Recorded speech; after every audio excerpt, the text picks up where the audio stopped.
สบายดีโอเคเนาะมื้อนี้เราจะมาสอนวิธีเบิ่ง YouTube อยู่ในรถใหญ่เนาะอันนี้ก็เป็นการแนะนำหรือว่าทิปเล็กๆน้อยๆเนาะเพื่อว่าผู้ที่สนใจอยากเบิ่ง YouTube เบิ่งฟังเพลงบ่เบิ่งหนังฟังเพลงอยู่ในรถใหญ่เนาะ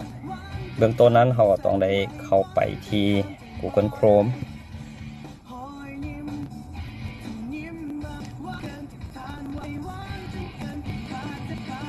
และพิมพ์คำว่า AA Browser นะ GitHub แล้วก็มันจะขึ้นหน้าต่างตัวนี้แล้วก็เข้าตัวทำอิฐเลย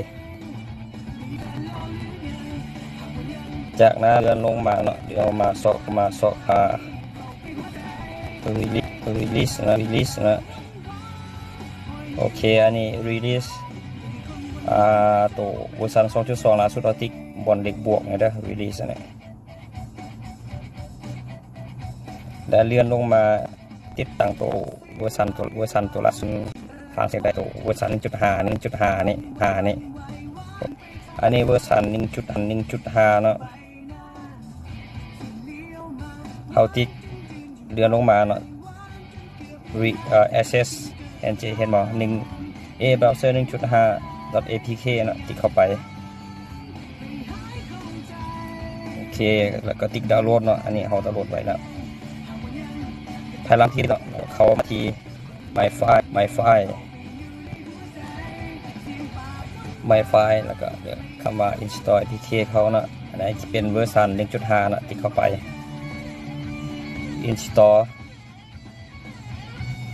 install anyway ปรับ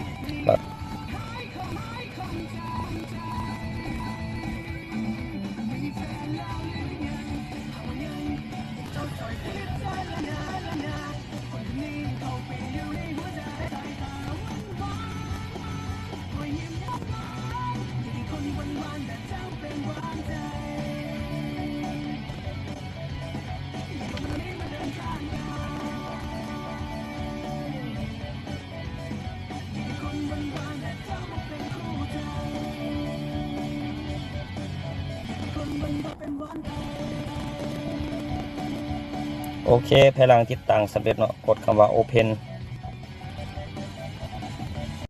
เราโอเคอันนี้เขาสามารถเป็น YouTube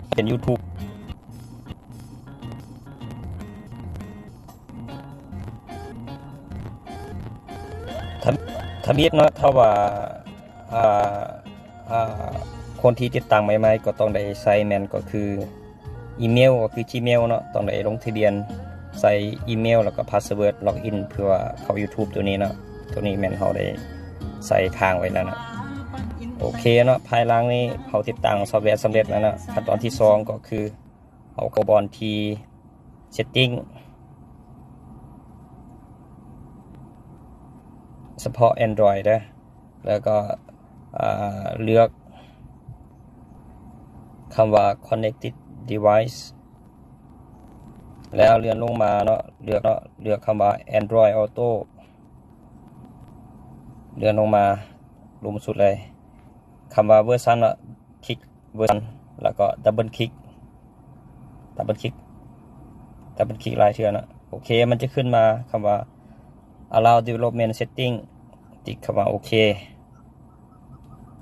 เนาะแล้วเลื่อนขึ้นมาบน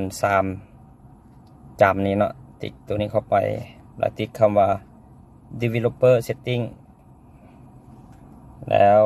ขึ้นหน้าต่างตัวนี้เนาะเลื่อนลงมาแล้วติ๊กคำว่า unknown source ติ๊กตัวนี้เนาะแล้วก็ย้อนกลับจะมาเข้าหน้าต่างตัวเก่านี่นะแล้วเลือกคำว่าหัวข้อ display ด้วยแล้วก็เลือกคำว่า customize launcher ติ๊กเข้าไป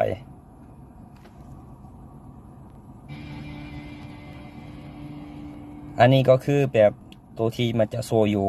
หน้าจอคอมพิวเตอร์นะมันจะมีmap phone setting weather WhatsApp แล้วก็ AA browser เนี่ยค คือซอฟต์แวร์ที่เราดาวน์โหลดเมื่อกี้นี่เนาะเพื่อว่าจะเบิ่ง YouTube ได้โอเคอันนี้ถือว่าสำเร็จแล้วเนาะ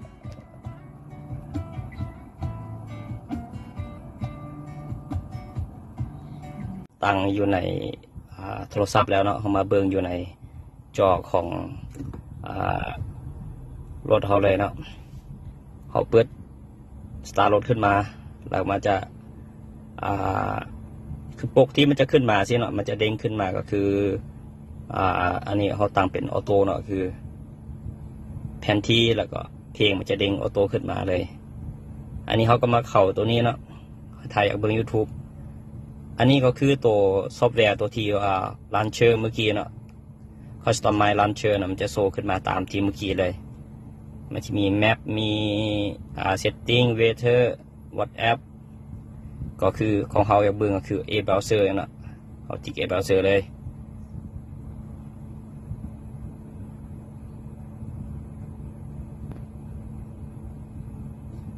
อันนี้ก็คือสามารถเบิ่ง YouTube ได้เนาะ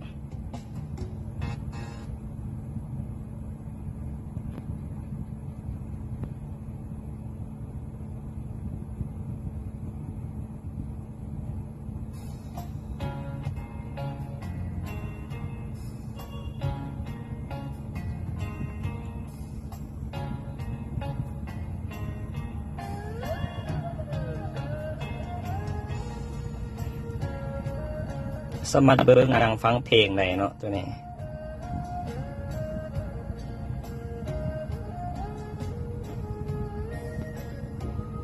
ฟ้าปัดอินแต่ง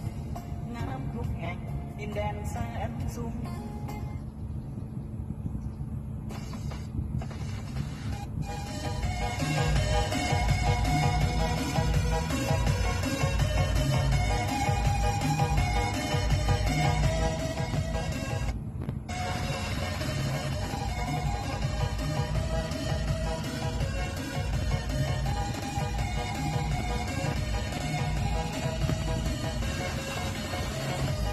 เจ้าอันนี้ก็แม่นเอิ้นว่าทิปเล็กๆน้อยๆเนาะคือว่าคนที่สนใจอยากเบิ่งหนังฟังเพลงอยู่ในรถเนาะอันนี้เฉพาะแม่น Android เด้อขอขอบใจ